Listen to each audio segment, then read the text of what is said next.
that Pakistan has refused to take back its own citizens via the Atari-Wagah border. After the deadly attack in Pahalgam, the Indian government had given a notice to all Pakistani nationals living in India to return back to Pakistan via the border area. Up till now, 786 Pakistani citizens, which included 55 diplomats along with their staffs, has crossed over back to Pakistan. But there are still hundreds of people stranded on the border because Pakistan has refused to take back its citizens. On this, today we have with us Major General K.K. Sinha. Welcome general Sinha.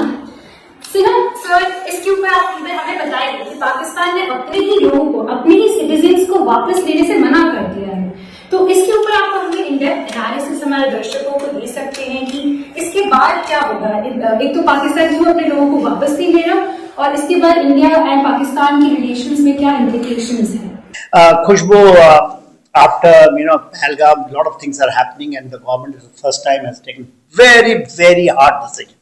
और ये बहुत आने वाले समय में इसका असर पड़ेगा। जब हम आतंकवाद के लिए लड़ाई, जब हम कहते हैं, मैं तो उसको जिहाद कहता हूँ, जिहाद के अगेंस्ट में जो हम पाकिस्तान ने स्ट्रेटजी ऑफ 1000 कट के तरफ जो चीज़ें चलाई हैं 4 दशकों से, इसके ऊपर आएगा। अभी सवाल है कि क्यों पाकिस्तान हर एक बार अपने ही लोगों को लेने से मना करता है। चाहे वो कारगिल के वॉर में मैंने देखा है, क्योंकि हम वहाँ लड़ रहे थे, तो अपने जवानों की डेड बॉडी तक ले जाने के लिए तैयार नहीं होता है। तो Pakistan disowned his own people, वो वहाँ पर बहुत बड़ा डिवाइड है। पाकिस्तान में 25 करोड़ लोग रहते हैं और उस 25 करोड़ में इतनी ज़्यादा डिवाइड है। There are people who have got have and there have nots का, जो इंडिया में आते हैं।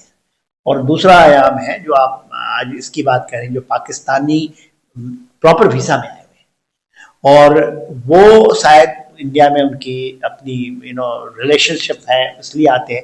कुछ लोग तो आते हैं पाकिस्तानी ज़्यादातर अपने ट्रीटमेंट कराने के लिए, और जो भारत के साथ संबंध है उनका ऐसा मानना है पाकिस्तान के पूरे एस्टैब्लिशमेंट का, इंक्लूडिंग आर्मी का, ISI का, कि ये मुजाहिर है, मुजाहिर कहते हैं इसको। ये मुजाहिर कौन? देखिए, मुजाहिर का कॉन्सेप्ट पाकिस्तान में जो आया है, जो जब इंडिया और पाकिस्तान 2 भागों में बटा, तो उस समय जो इंडिया के मुस्लिम गए, इंडिया से मुस्लिम गए पाकिस्तान, जिसमें अभी आसिम मुनीर भी शामिल हैं, उनके फादर भी मेरे ख्याल से जलंधर से गए थे, उनको वो लोग मुजाहिर कहते हैं। वो कहते हैं कि मुस्लिम नहीं, वो जबकि ये नवाजी है, ये पढ़ते हैं।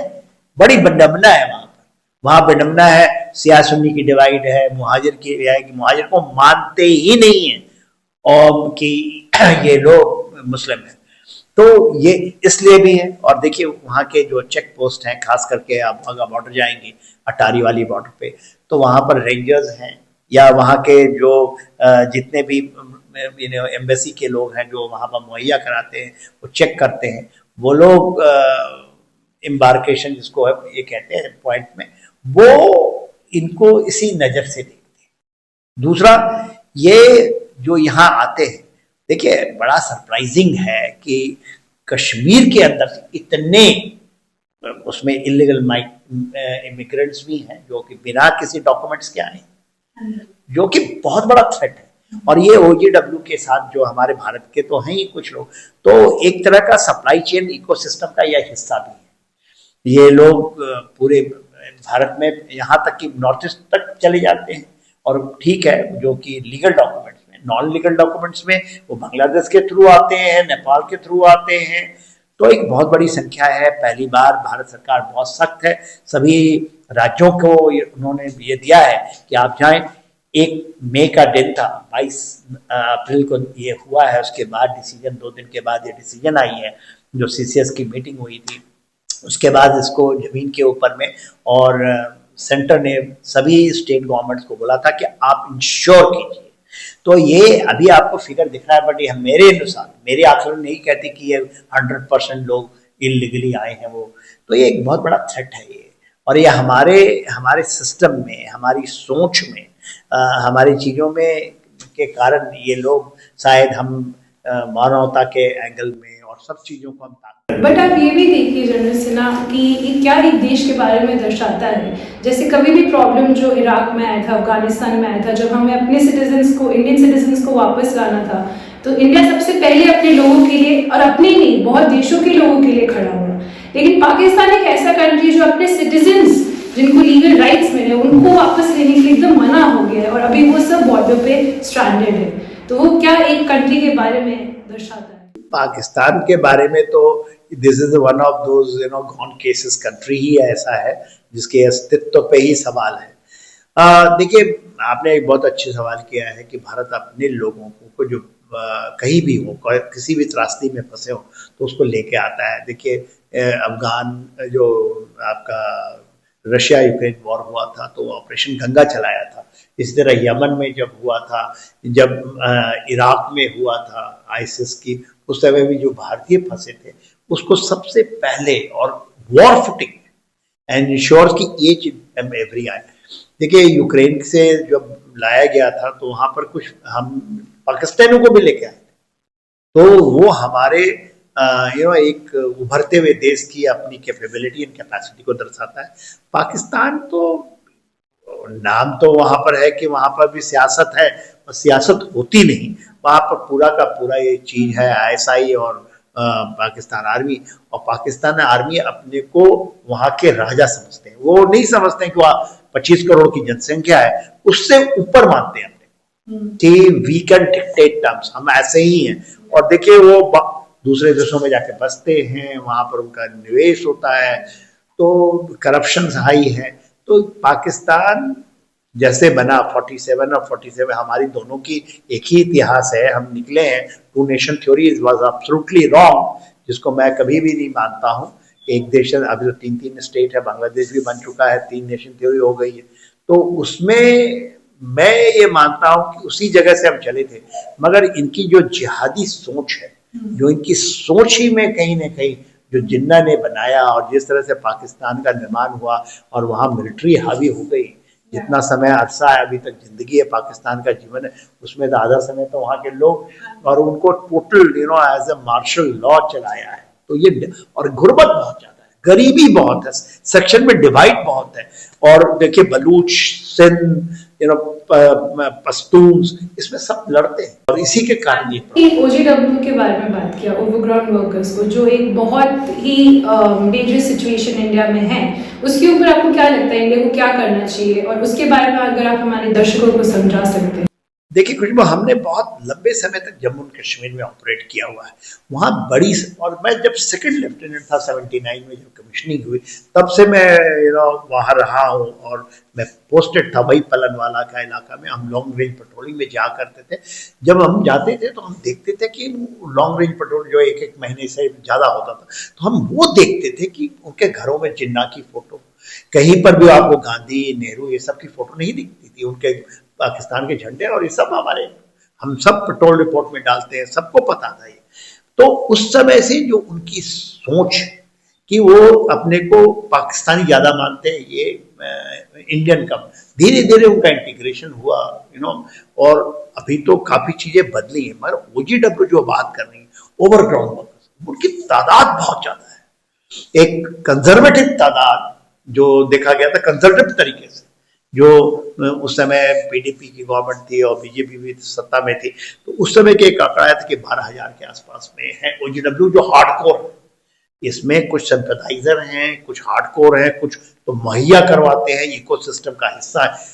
तो यदि हम इनके ऊपर आघात कर या कंप्रोमाइज हो जाए, इनको न्यूट्रलाइज कर दिया जाए, ये कैसे करेगा इंडिया को? क्या स्टेप्स आपको लगता है करना चाहिए इन द फ्यूचर? हाँ, वो चल रहा है पहली बार, क्योंकि जब ये हुआ तो हम लोगों ने भी ये बड़े पुरजोर तरीके से रखा, और मेरे ख्याल से सरकार को भी इसकी संज्ञान हुई।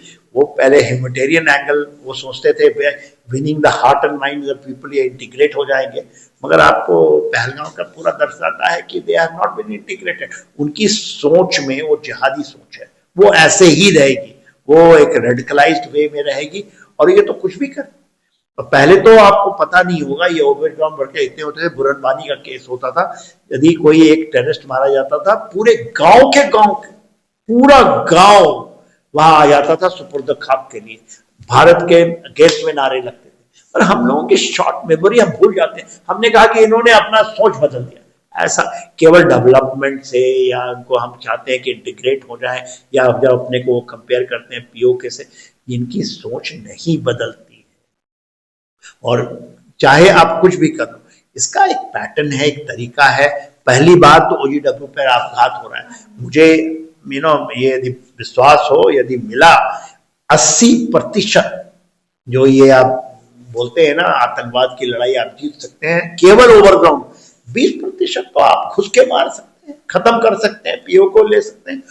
वहां से कुछ ज्यादा कुछ लोग आते हैं, 4, 5, 6 मेन इकोसिस्टम यहाँ कैसे सर्वाइव करते हैं साल साल, 1.5 साल, जबकि हम ये कहते हैं सेल्फ लाइफ। तो हम लोग भी कहीं अपने स्ट्रेटेजिक जब ये करते हैं एक्सुबरेंस में हम कह देते हैं कि सब चीज नॉर्मल हो गया जी, मगर ये साइकिल चलता है।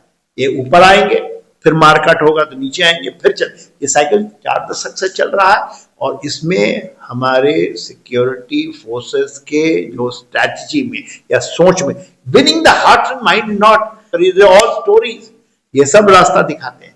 एक ऑपरेशन रोशनी चला था जब इनकी नेशनल कॉन्फ्रेंस की गवर्नमेंट थी, शेख फारूक अब्दुल्ला की, और उसके बाद वहां पर वो जमीन मुहैया करवा दिया गया जो कि सारे नदी नालों से आते हैं। आप देखिए ऑपरेशन रोशनी के ऊपर कोई बात नहीं। जनरल सिन्हा, आप अगर हमारे दर्शकों को ऑपरेशन रोशनी के बारे में अगर कुछ समझा सकते हैं डिटेल में तो बहुत अच्छा होगा। देखिए कुछ एक ऑपरेशन रोशनी के करके, ये जो नेशनल कॉन्फ्रेंस की गवर्नमेंट थी, फारूक अब्दुल्ला की गवर्नमेंट, उस समय इन्होंने एक चलाया था ऑपरेशन रोशनी, जमीन का आवंटन करना। और वो जम्मू एंड कश्मीर के अंदर में एक गार्ब ऑफ दैट, इन्होंने वो जमीनें इन्होंने मुहैया करवाई लोगों को जिनके पास जमीन नहीं थे, और उनको जमीन दे करके उन लानों पे जो रूट ऑफ इंग्रेशन है, चाहे आप ऊपर से ले लीजिए, है ना, जो 740 किलोमीटर का LOC है, वहां से जाओ, इन्फिल्ट्रेशन रूट है, आप देखेंगे पैटर्न, यदि इसको करिए तो आप पूरा दिखाई देगा।